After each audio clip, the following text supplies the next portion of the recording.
La semana pasada finalizó ese estado especial, digámoslo así, que la ley humanitaria ejercía sobre todo para quienes tenían una obligación, sea con el sistema financiero o con otros prestadores de servicios. Una vez finalizado, cada institución financiera o el sistema en general podrá ya ejecutar sus propios planes de recuperación de cartera a través de los cobros. Recordemos que con la situación de la emergencia económica y sanitaria, muchos ecuatorianos quedaron sin empleo, otros sintieron una reducción drástica de sus ingresos y por lo tanto su capacidad de pago para cumplir con las obligaciones pendientes, sea con el sistema financiero público o privado, se puso en una situación especial, por lo que el gobierno tomó esta decisión. ¿Cómo está la salud financiera del sector financiero y bancario? Es lo que le vamos a preguntar al presidente ejecutivo de la Asociación Nacional de Bancos de Asoban, don Julio José Prado. Buenos días. Buenos días, Byron. Gracias por la invitación. Un gusto estar con usted y con todos los televidentes y las personas que nos escuchan. Para abordar su primera pregunta de entrada, pues podemos ver que en medio de esta crisis tan grande, ¿no es cierto?, esta pandemia histórica que ha vivido el Ecuador y el mundo, las cifras del sistema bancario son, ¿no es cierto?, de estabilidad, son de sostenibilidad. Y esto nos permite hacer varias cosas, nos permite sobre todo hacer lo que usted ha mencionado, que seguramente lo abordaremos durante la entrevista, seguir apoyando, ¿no es cierto?, a los clientes que han requerido durante todo este periodo este diferimiento extraordinario, este apoyo extraordinario, y por el otro lado mantener, ¿no es cierto?, la estabilidad del sistema en dos vías. Temas relacionados con cuidar los depósitos y liquidez de nuestros clientes, de las personas que confían su dinero al sistema bancario, y seguir apoyando con crédito para la reactivación productiva, para que se mantenga el consumo, etc. Ahí, Byron, solo algunas cifras rápidas. Tenemos uno de los niveles más altos de liquidez de América Latina, 32% de indicador de liquidez. Muy importante para darle tranquilidad a nuestros clientes, ¿no es cierto?, a nuestros depositantes en medio de esta crisis. Tenemos uno de los niveles también más altos de cobertura de provisiones, es decir, si es que la cartera crediticia llega a dañarse, ¿no?, en este contexto tan complicado de atrasos de pagos que se está viendo a nivel global y a nivel local, pues evidentemente los bancos han sido suficientemente prudentes de poder tener recursos que les permitan cubrir esa pérdida, ¿no? Entonces, en términos generales, podemos decir que el sistema bancario ha demostrado una resiliencia, una capacidad de poder seguir manejando esta crisis, no sin ningún efecto negativo, ¿no? Y quiero ser muy claro, hay una reducción muy importante en el nivel de rentabilidad de la banca, por ejemplo, que hoy por hoy se encuentra en el 4.5%, y una caída de la utilidad, ¿no es cierto?, del sistema bancario en su conjunto, que bordea en este momento ya el menos 63%. Pero ese es un sacrificio que la banca, los banqueros, tienen que hacerlo en el corto plazo para poder mantener la estabilidad del sistema financiero y darle tranquilidad a sus clientes en el largo plazo. Don Julio José, la cartera vencida corporativa en general de todo el sistema financiero, ¿a cuánto asciende? Mire, la cartera vencida del sistema corporativo tiene uno de los niveles de tasas de morosidad, ¿no es cierto?, más bajos, está por abajo del 1%, y asciende alrededor de, debemos estar ahorita en total alrededor de 11.000, 12.000 millones de dólares al sector corporativo, ¿no?, que se ha entregado. Es decir, representa alrededor de 1/3 del total de la cartera. Si sumamos al segmento corporativo y le sumamos el segmento de pyme y el segmento de microempresa, del total de los nuevos créditos que se están prestando en estos últimos meses, llega al total de alrededor del 75% de nuevos créditos que se están entregando. Entonces, esto es muy importante, ¿cierto? En medio de esta crisis tan importante, vimos una reducción fuerte de la capacidad de poder seguir manteniendo créditos en la primera etapa de la crisis, de entre marzo, abril y mayo, pero ya en esta segunda etapa o incluso tercera etapa, ya entrando en el último trimestre del año, hemos visto que el sistema bancario ha logrado recuperar capacidad de poder entregar, ¿no es cierto?, liquidez a los sectores productivos que más lo requieren, y esta es la proporción en la que estamos viendo. Alrededor de un 25% está yendo al sector de consumo y alrededor de un 75% a todos los segmentos productivos, desde el corporativo, pequeña y mediana empresa y los microempresarios. ¿Tienen ustedes un indicador como banca de la poca recuperación o mucha recuperación de algunos proveedores del sector público que ya han sido cancelados de las obligaciones pendientes que tenía el gobierno y que con el último desembolso del fondo se han puesto al día? Porque eso es una cadena, eso entra a la cadena de pago, valga la redundancia, y efectivamente pues muchos de esos seguramente han cumplido con sus obligaciones bancarias y financieras. ¿Tienen ustedes algún indicador que pueda dar a la fecha quizás alguna recuperación de eso? Mire, quizás hay dos indicadores generales, no específicos sobre la cartera pública, Byron, pero sí que nos permiten entender qué es lo que está pasando con el sistema financiero y la recuperación, ¿no?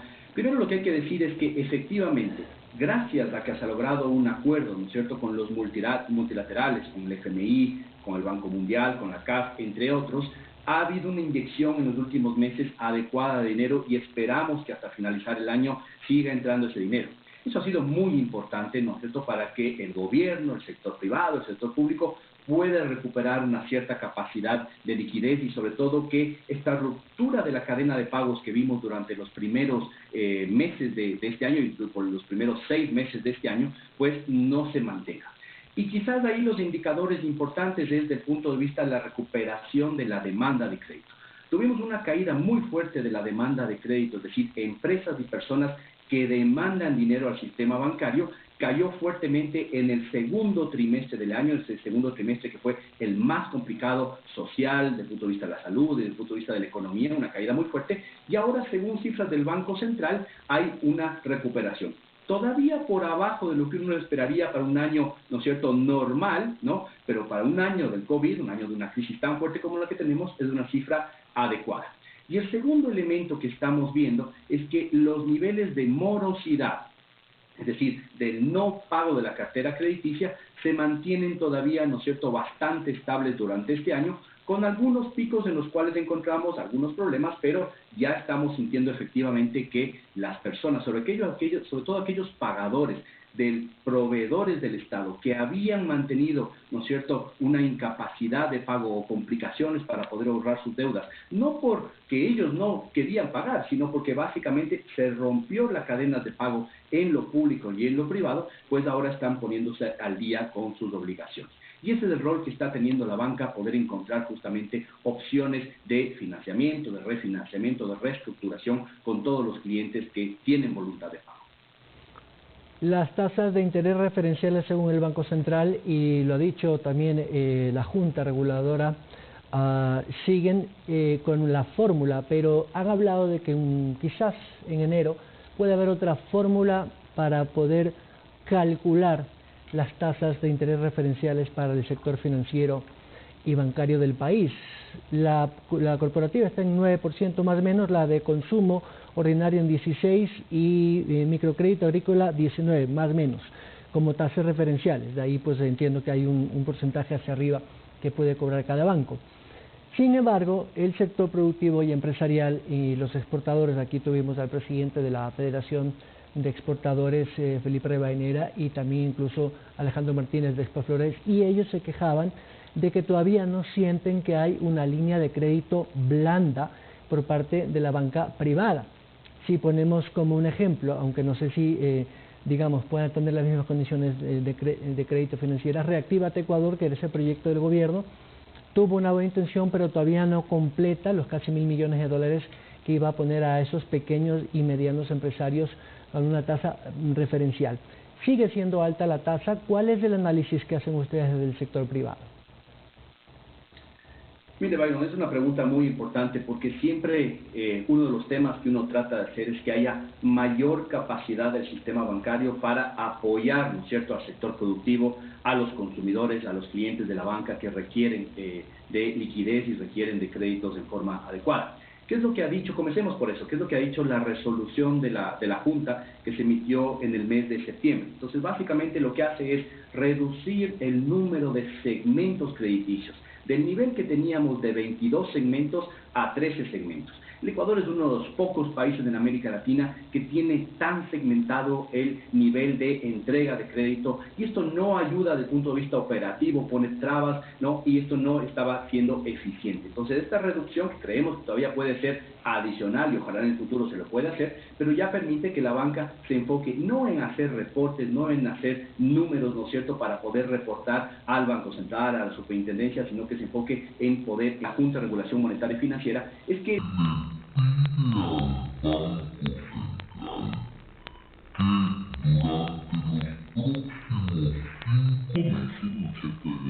alrededor del mes de final de febrero, marzo, por ahí, tenga una nueva forma de cálculo de las tasas de interés.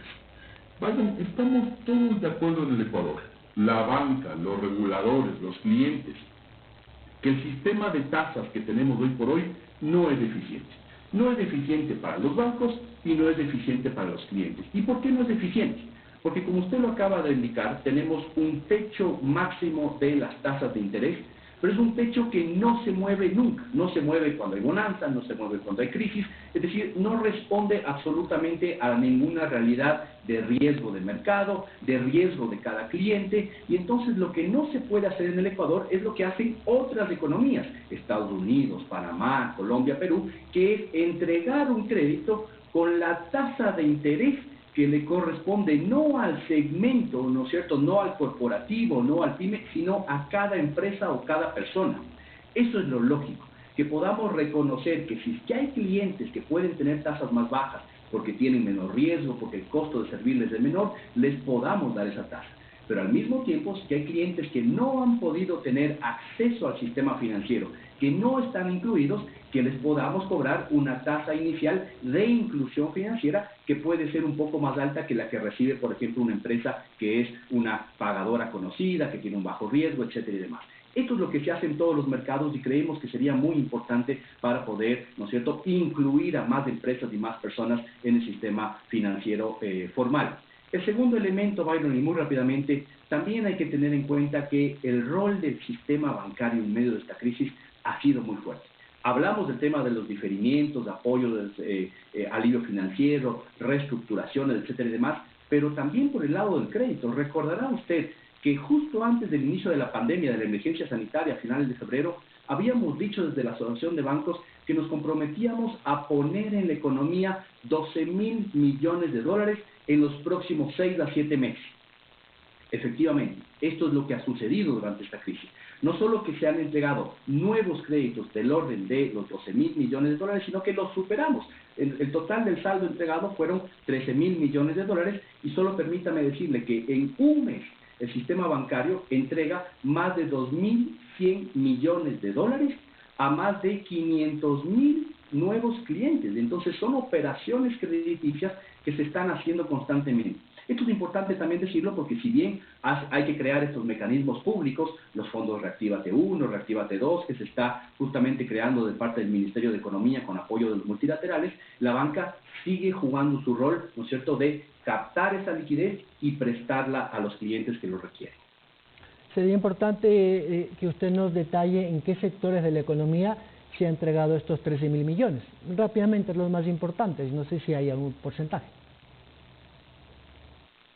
Sí, mire, recapitulando las cifras que le dije anteriormente, ¿no es cierto? De estos, alrededor de 13.000 millones de dólares acumulados durante estos meses de pandemia, el 75% ha ido al segmento productivo. ¿Cuál es el segmento productivo? Es el compuesto por la empresa privada grande, las corporaciones, por las pequeñas y medianas empresas y sobre todo por los microempresarios. ¿Cuántas operaciones al mes se están haciendo, ¿no es cierto?, en estos segmentos? Se están haciendo ahora, ya que hemos estabilizado la entrega de créditos, se están haciendo más de 500.000 operaciones de crédito para todos estos segmentos. Y para el segmento de consumo tenemos un 25% del total de la cartera que está entregado, lo cual es importante también, porque a veces pensamos que el segmento de consumo no es tan relevante como el segmento productivo, y eso a veces es un error, porque evidentemente si es que no hay dinero en la mano de los consumidores, pues ¿quién le compra a las empresas que están recibiendo el crédito por otro lado? Ahora, lo cierto, Byron, es que estamos viendo un cambio en la composición de la demanda de crédito, ¿no? Primero recordemos que durante los meses de marzo, abril y mayo hubo una reducción importante, como dije hace un momento, de la demanda. Ahora se está recuperando, todavía no llegando a su potencial total, pero se está recuperando. Pero el tipo de créditos que solicitan los empresarios son de muy corto plazo. No son créditos grandes, no son créditos para inversiones, son créditos básicamente para mantener las operaciones de corto plazo. Eso lo que está haciendo es que en el total, en el conjunto de entrega de créditos, llamémoslo en el saldo total de créditos, todavía estemos ligeramente por abajo de lo que estábamos el año pasado. ¿Cuánto más por abajo? Estamos menos 2% por abajo de lo que estábamos en el mismo mes, ¿no es cierto?, octubre del año anterior, que es el dato que tenemos y que le estoy entregando en este momento. ¿Cuál es la expectativa? Que hacia el cierre del año, hacia el final del año, ¿no es cierto?, diciembre del año 2020, a pesar de todo este shock económico tan fuerte, esta pandemia tan grave que hemos tenido, vamos a retornar casi al mismo nivel de concesión de crédito que teníamos el año anterior, que fue un año en el cual logramos romper un récord histórico de concesión de crédito. Don Julio José, permítame cambiar de tema, pero relacionado a la misma situación financiera. El ministro Pozo ha dicho que se va a enviar una reforma integral, no necesariamente tributaria, a la Asamblea, pero incluirá algunas reformas, entiendo yo, a la parte tributaria e impositiva. Una de esas podría ser, quizás, no sé si ustedes tienen información al respecto, de bajar el impuesto a la salida de divisas. ¿Ustedes como banca privada han hecho alguna observación, algún pedido formal al titular de Economía? Sí, es muy importante esto, Byron, ¿no es cierto? Uno de los grandes compromisos a los cuales se ha comprometido, valga la redundancia, el sistema económico, el gobierno del país y que le involucra al sistema financiero, es el tema de mejoras en todo lo que tiene que ver el Código Orgánico Monetario y Financiero, que es básicamente la normativa bancaria. ¿Por qué hay que reformar esto? Y todos quienes nos escuchan, porque la normativa ecuatoriana está alejada de los mejores estándares internacionales, de los benchmarks internacionales que tenemos. Entonces, ¿qué es lo que hemos pedido al ministro Pozo? Que podamos avanzar sobre una reforma puntual que mejore la normativa bancaria y nos acerque a la normativa internacional que se llama normativa de Basilea. La banca ecuatoriana quiere competir y quiere competir en las mejores condiciones, que son las condiciones internacionales. Ese es el primer elemento. El segundo elemento es que tenemos que mejorar lo que llamamos la arquitectura monetaria y financiera, es decir, ¿cuál es el rol del Banco Central en dolarización y sobre todo en medio de esta crisis? ¿Cuál es el rol de la Junta de Regulación Monetaria y Financiera? ¿Cuáles son los roles de las superintendencias de bancos y de la CEPS, etcétera y demás? Creo que todo eso en el Ecuador, lastimosamente, en la última década se ha ido perdiendo, no se ha ido entendiendo muy bien cuál es el rol de cada uno de estos actores y en algunos momentos hay duplicidad de funciones y en algunos momentos hay vacíos legales que no están bien cubiertos. Y finalmente, el último elemento que tenemos que trabajar, y ahí entra lo que usted acaba de decir, es en generar incentivos tributarios, económicos, ¿no es cierto? Reducir, por ejemplo, el impuesto a la salida de divisas, reducir algunas cargas tributarias, fiscales y financieras que tiene el sistema financiero en su conjunto, que permitan hacer ¿qué? Dos cosas. Atraer a banca internacional para que venga al país y no tenemos ningún problema desde la Sobanca, desde los bancos miembros de la asociación, para que vengan esos bancos y se pongan en el Ecuador. Y el segundo elemento, atraer capitales internacionales. No se trata solamente de tener bancos en el Ecuador, que vengan, que compitan, no hay ningún problema, pero sobre todo, y más importante, nos estamos olvidando a veces, se trata de traer esos capitales, esos ahorros internacionales para que se pongan en el Ecuador y puedan mejorar, ¿no es cierto?, la capacidad de préstamo de largo plazo y obviamente con mejores plazos, mejores tasas que tengan los bancos presentes en el Ecuador. Esos son los elementos que hemos discutido con el ministro Pozo y esperamos ver si es que se logran pasar. Es un contexto político sin duda complejo, pero esperamos que se puedan pasar. Pregunta final y le quiero agradecer por su tiempo, don Julio José Prado. La seguridad de los sistemas informáticos se está discutiendo ahora en la Asamblea Nacional o se va a entrar al primer debate ya de la ley de seguridad de datos en Internet o en los sistemas digitales. La banca tiene grandes sistemas de seguridad en la banca en línea y estos 6 meses lo hemos comprobado. Casi todas las operaciones, diría yo, en un 80% quizás, se han realizado vía digital en las plataformas. en línea de los bancos con toda seguridad. ¿Qué recomendación tienen ustedes a propósito de esta seguridad informática? Sí, tema importante para finalizar, como usted dice, Byron. Aquí hay una verdad muy clara, ¿no es cierto? Casi de la noche a la mañana, cuando entramos en las cuarentenas totales, ¿no es cierto? En esta época muy complicada que vivió el Ecuador entre marzo y abril, el 100% de las operaciones bancarias en ciertos meses, incluso y en ciertas semanas, tuvieron que darse 100% online. Algunos pensábamos que quizás la capacidad del sistema bancario podía verse afectada para tramitar y pasar de operaciones que eran mayoritariamente hechas a través de ventanillas, es decir, físicamente en las agencias bancarias y demás, y pasar a operaciones 100% digitales online. Pues como todos habrán podido comprobar, el sistema bancario y los sistemas operativos de la banca dieron absolutamente la talla. Absorbieron toda esa capacidad adicional y esas transacciones adicionales y permitieron, Byron, hacer una cosa que no es menor: darle la tranquilidad a la gente en esos meses de mucha preocupación que tuvimos, marzo, abril y mayo sobre todo, mientras todos peleábamos en lo personal, en la salud, en lo económico, para aguantar ese shock tan fuerte que tuvimos. La banca le dio la tranquilidad al cliente de que, primero, su dinero estuvo siempre resguardado, no hubo ningún problema en términos de caída de la confianza, ni pérdida de confianza de los clientes en la banca. Y el segundo elemento permitió a los sectores productivos y a los clientes de la banca seguir haciendo transacciones electrónicas con total tranquilidad, pagos, cobros, transferencias locales, internacionales, recibir estados de cuenta, etcétera. Todo se pudo hacer a través de la digitalización. Y el elemento que usted menciona es clave. Si no se hubiese invertido en digitalización, en innovación, pero también en seguridad y en ciberseguridad, como se llama este tema, durante tantos años del sistema bancario, hubiésemos estado expuestos a hackeos, a pérdida de información, a pérdida de data y demás. Y sin embargo, en todos estos meses de pandemia, ventajosamente, sí hemos visto que han aumentado los casos en los cuales los hackers han tratado de penetrar los sistemas bancarios, ¿no es cierto? Pero ventajosamente se ha logrado siempre frenar esos fraudes a través de un buen manejo de la ciberseguridad. La recomendación a la ciudadanía que nos escucha es que sigan muy atentos a las páginas y canales oficiales de los bancos y que siempre estén atentos a manejar de forma muy cuidadosa sus claves, sus cuentas, y solamente las manejen ellos, ¿no es cierto? Ese es la mayor, el tema que puede ser, que puede prevenir, digamos, ciberseguridad o fraudes en el futuro. Pero la banca, y para terminar quizás con una nota también positiva, Byron, decirle a la ciudadanía que el sistema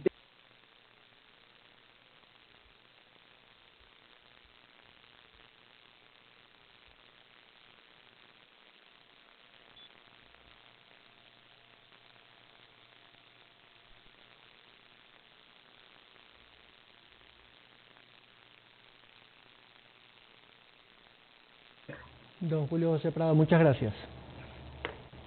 Gracias, Byron. El titular de la Asociación de Banca del Ecuador, con las recomendaciones y, por supuesto, esta descripción de la salud financiera del sistema en general. 7:31, vamos a la pausa al regresar.